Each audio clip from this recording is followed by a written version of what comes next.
उदयपुर पर सूरज ढल रहा था। आसमान को नारंगी और बैंगनी रंग से रंग रहा था। रिया के गए हुए 1 साल हो गया था। आरव घाट की सीढ़ियों पर बैठा था, यादों में डूबा हुआ। झील शांत थी, जैसे उस दिन थी। उसे रिया की हंसी याद थी। अब उसकी जगह खामोशी थी। बच्चों को पढ़ाना उसे मकसद देता था, लेकिन हर शाम वह यहीं लौट आता था। झीलों का शहर अब उसके लिए यादों का शहर बन गया था। अकेलापन उसका साथी था, लेकिन हवा में उम्मीद बाकी थी। चांद झील पर चांदी सी चमक बिखेर रहा था। शहर शांत था, सिवाय पानी की हल्की लहरों के। आरव ने अपनी आंखें बंद कर लीं, उसकी मौजूदगी महसूस कर रहा था। एक गर्माहट, ठंडक नहीं। उसने फुसफुसाया, रिया, क्या तुम यहां हो? पानी ने जवाब में लहरें बनाई। एक हल्की चमेली की खुशबू, उसकी पसंदीदा, बहकर आई। ये उनकी रस्म थी। वह आता और वह जवाब देने का रास्ता ढूंढ लेती। वह उनके वादे से चिपका रहा, हमेशा एक दूसरे को ढूंढने का, चाहे कुछ भी हो जाए। इसी विश्वास ने उसे ताकत दी। आज रात यह एहसास पहले से कहीं ज्यादा मजबूत था, मानो दुनिया के बीच का पर्दा पतला हो गया। वह लगभग उसका हाथ अपने हाथ में, उसका सिर अपने कंधे पर महसूस कर सकता था। उसने उस एहसास के आगे खुद को छोड़ दिया। न केवल उसे याद कर रहा था, बल्कि उसके साथ था। दर्द कम हो गया, उसकी जगह शांति ने ले ली। इस पल में चांदनी झील के किनारे वे साथ थे। प्यार, उसने महसूस किया, समय को भी पार कर सकता है। दुनिया धुंधली हो गई, चांदनी तेज हो गई और एक हल्की चमक ने आरव को घेर लिया। उसने एक हल्का स्पर्श महसूस किया। रिया उसके सामने खड़ी थी, चमकती हुई और मुस्कुराती हुई। आरव, उसने कहा। उसकी आवाज एक ऐसी धुन थी जिसके लिए उसने तरसा था। उसने हाथ बढ़ाया, उसे छू नहीं सका, लेकिन उसका प्यार महसूस किया। मैं हमेशा तुम्हारे साथ हूं, अपने दिल से सुनो, उसने फुसफुसाया। उसने अपना अकेलापन, अपना संघर्ष, अपनी तड़प सब उड़ेल दिया। उसने सुना, उसकी नजरें प्यार से भरी थी। हमारी कहानी खत्म नहीं हुई है। हमारे जैसा प्यार खत्म नहीं होता, यह रूप बदल लेता है, लेकिन मैं तुम्हें इसे देना चाहता हूं। वह रोया, समय तुम्हारा दुश्मन नहीं है। कभी कभी यह तुम्हें दूसरा मौका देता है। दुनिया घूम गई, चांदनी यादों में बदल गई। उसकी आवाज ने उसे बांधे रखा। हमारी शुरुआत याद रखो, वादा याद रखो, इसे जियो। आरव ने अपने अंदर उम्मीद की चिंगारी महसूस की। उसने प्यार की असली ताकत को समझा। ये कायम रहता है, भले ही बाकी सब मिट जाए। वह दूसरे मौके के लिए तैयार था। घूमना बंद हो गया।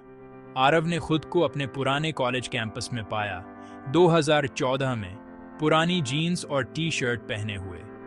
उसने रिया को देखा, लाइब्रेरी से बाहर निकलते हुए, युवा और बेफिक्र। इस बार आरव सीधे उसके पास गया। हाय, मैं आरव हूं, क्या तुम्हें मदद चाहिए? रिया मुस्कुराई। उनकी बातचीत आसान और स्वाभाविक थी, अजीबपन नहीं था। उसने बच्चों के लिए एनजीओ शुरू करने के उसके सपनों को सुना। उसकी आंखों में वही जुनून था जो अब आरव खुद में महसूस करता था। वह शर्मीला लड़का नहीं था, वह समय की कीमत जानता था। आरव ने इस दूसरे मौके के लिए कृतज्ञता महसूस की। वह समझ गया, हर पल मायने रखता है। कॉलेज कैंटीन में आरव और रिया अपनी पसंदीदा कोने वाली मेज पर बैठे थे। बातचीत बह रही थी। उसने हर हंसी, हर शब्द को याद कर लिया। उसने उसमें वह चिंगारी देखी, दुनिया को बेहतर बनाने की इच्छा। रिया, उसने कहा, मुझे पता है कि हम अभी अभी मिले हैं, लेकिन मुझे एक कनेक्शन महसूस होता है। चलो समय बर्बाद न करें। उसने उसकी आंखों में देखते हुए उसे देखा। तुम क्या कह रहे हो आरव?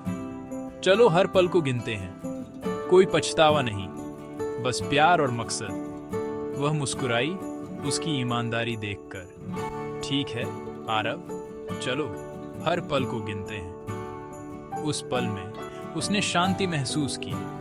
वह दर्द मिटाने के लिए अतीत नहीं बदल रहा था, वह अब में जीना सीख रहा था। रिया उसे फिर से उपस्थिति का मूल्य सिखा रही थी। उनकी कहानी फिर से शुरू हो रही थी। कैंटीन धुंधली हो गई। आरव घाट पर वापस आ गया था। चांद ऊपर ऊंचा था। यह फिर से 2025 था। वह अकेला था, लेकिन अकेलापन महसूस नहीं कर रहा था। यात्रा ने उसे ठीक कर दिया था। उसने झील की ओर देखा, दुख से नहीं बल्कि उम्मीद से। रिया के शब्द गूंज रहे थे, प्यार खत्म नहीं होता, यह बस रूप बदल लेता है। वह आखिरकार समझ गया, उसका प्यार यहीं था, अब उसके मकसद में। वह खड़ा हुआ, हल्का महसूस कर रहा था, अब दुख से फंसा हुआ नहीं था। वह उसकी विरासत को आगे बढ़ा रहा था। एनजीओ अब कोई भटकाव नहीं था, यह उनका साझा सपना था। आरव झील पर मुस्कुराया। धन्यवाद रिया, मैं अब समझ गया हूं। वह चला गया, उसकी याद से नहीं बल्कि उनके साझा भविष्य की ओर। झीलों का शहर अब उम्मीद का शहर था। वह जीने, प्यार करने और देने के लिए तैयार था। रिया की उपस्थिति उसे हमेशा मार्गदर्शन करेगी। महीनों बाद एनजीओ का एक नया नाम और घर था, रिया होप फाउंडेशन। आरव प्रवेश द्वार पर खड़ा था, बच्चों की हंसी से घिरा हुआ। आज उद्घाटन था, प्यार का एक प्रमाण जो समय को पार कर गया था। अंदर बच्चे पेंटिंग कर रहे थे, पढ़ रहे थे और खेल रहे थे। उनके चेहरे संभावनाओं से चमक रहे थे। आरव ने रिया को हर मुस्कान में, हर उम्मीद भरे पल में महसूस किया। एक बुजुर्ग महिला ने उसे धन्यवाद दिया। आपने इस समुदाय को उम्मीद दी है।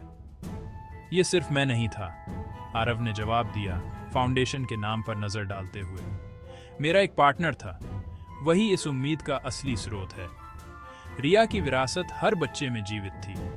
फाउंडेशन सिर्फ चैरिटी से ज्यादा था, ये एक संदेश था। यादें ताकत का स्रोत हो सकती हैं, अच्छाई के लिए एक उत्प्रेरक। आरव ने दर्द को मकसद में बदल दिया था, एक के लिए प्यार को कई के लिए प्यार में। रिया होप फाउंडेशन उम्मीद की किरण बनकर चमक रहा था।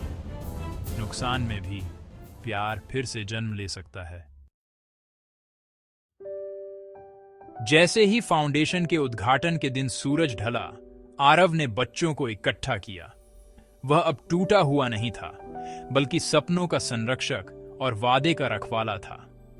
उसने रिया की याद को एक नए तरीके से अपनाकर शांति पाई थी।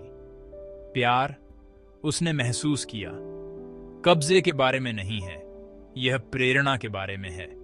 समय ने रिया को ले लिया था, लेकिन उसे समझ दी थी।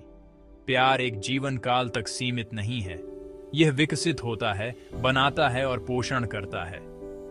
आरव और रिया के लिए प्यार उम्मीद का एक साझा मिशन बन गया।